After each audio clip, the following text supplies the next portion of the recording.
साल का बच्चा जो सिर्फ अपनी दादी से, अपनी फूफी से, अपनी चची से सिर्फ मोहब्बत करना जानता था और उसके दिलो दिमाग में ये बात थी कि मेरी दादी बहुत अच्छी औरत है, मेरी फूफी बहुत अच्छी औरत है, मेरी बड़ी अम्मी, मेरी छोटी अम्मी बहुत अच्छी औरतें हैं जो मुझे बड़े लाड प्यार से रखती हैं।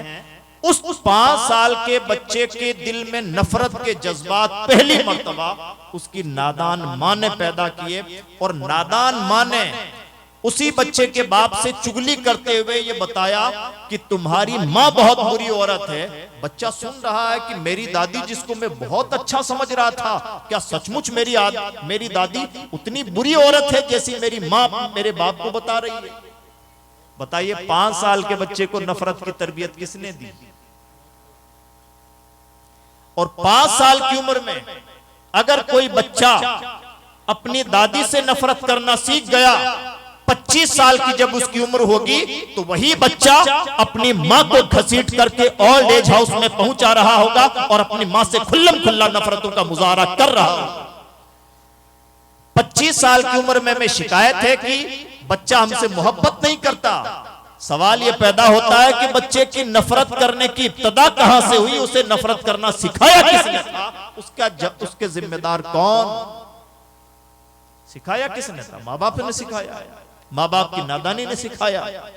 एक आध बात नहीं है, ऐसी कितनी ही बातें हैं जो हम अपनी नादानी की वजह से अपने बच्चों को गलत तरबियत दे देते हैं और वही तरबियतें दूर तक पहुंचती हैं और कई बार वही तरबियतें, वही गलत तरबियतें हमारी नस्लों की पहचान बन जाती हैं।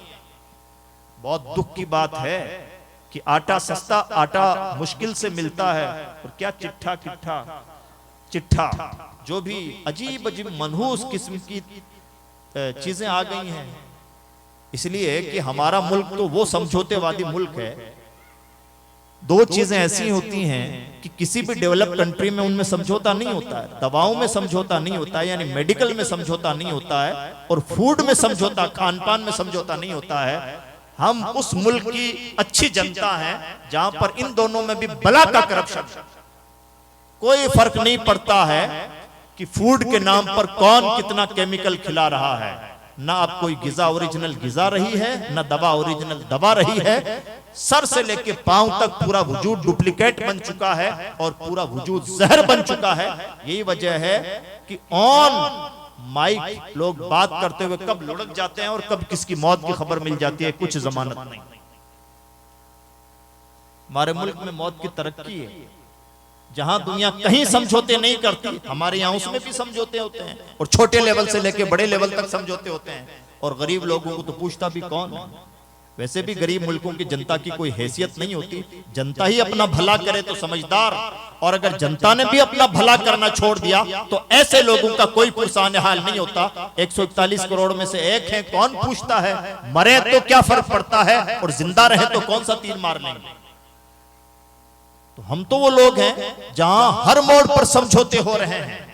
ऐसे में हम सब लोगों को अपना खुद का निहायत फिक्रमंद होना चाहिए और अपनी जिंदगी के फैसलों के लिए, अपनी जिंदगी की भलाइयों के लिए हम सबको बहुत ज्यादा फिक्रमंद होना चाहिए। खैर, तो दवाओं में और ग़िज़ाओं में भी जहां केमिकल हो, वहां पर ममनू नशे में क्या क्या केमिकल नहीं होंगे जनाब। बल्कि अब तो नशे ही केमिकल से तरतीब दिए जा रहे हैं। अजीब अजीब किस्म के केमिकल हैं, घातक केमिकल, और अलग अलग नशों के नाम हैं और अलग अलग नामों से वो नशे मार्केट में अवेलेबल हैं। सच्ची बात यह है कि नाम चाहे कुछ भी हो, काम सेम सेम है कि दुनिया भी बर्बाद करते हैं और आखिरत भी बर्बाद करते हैं। जिंदगी को भी जहन्नम बनाते हैं और आखिरत तो खैर से बर्बाद होनी ही है। और एक नशेड़ी सिर्फ अपने आप को बर्बाद नहीं करता, 4 नस्लों को बर्बाद करता है। अपनी जिंदगी के साथ खिलवाड़ करता है, अपने माँ बाप की जिंदगी के साथ खिलवाड़ करता है और माँ बाप को बेऔलाद जैसा बना देता है। बाऔलाद होते हुए भी अगर वो शादीशुदा है तो अपनी बीवी को बेवा जैसी बना देता है और अपने बच्चों को यतीमों जैसा बना देता है। ये हाल करता है नशेड़ी, यानी सिर्फ अपने आप को बर्बाद नहीं करता, 4 नस्लों पर बुलडोजर चलाता है एक नशेड़ी। लेकिन याद रखें, एक नशेड़ी रातों रात नशेड़ी नहीं बनता है। माँ बाप की चश्मपोशी, माँ बाप का इग्नोर करना, माँ बाप का आंखें मूंद लेना या माँ बाप का हद से ज्यादा बेपरवाह होना, ये किसी के बड़े नशेड़ी बनने का सबब हुआ करता है। ऐसा नहीं होता है कि आपके बच्चे को नशे की लत लग गई और आपको कानू कान खबर नहीं है।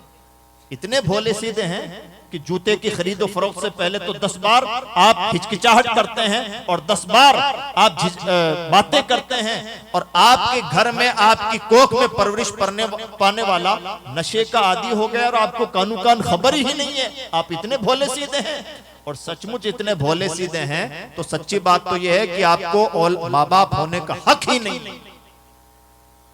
क्या उम्मीद की जाए कि आपने अपने औलाद की साले तरबियत की हो, और इसमें स्पेशली माओ बहनों को सब खबर होती है।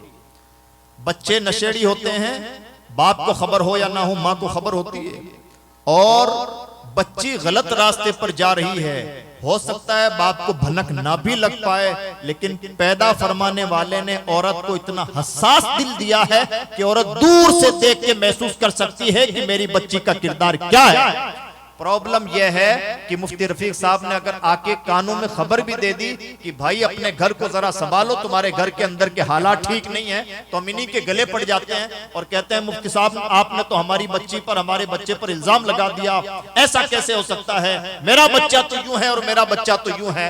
नतीजा ये निकलता है कि जिस बच्चे के आप गीत गा रहे हैं और मुफ्ती साहब की बातों को नजरअंदाज कर रहे हैं, जब वही बच्चे घर की इज्जतों को मार्केट में ले आते हैं तब हमें रोना आता है और तब हम तावीज के चक्कर लगाते हैं।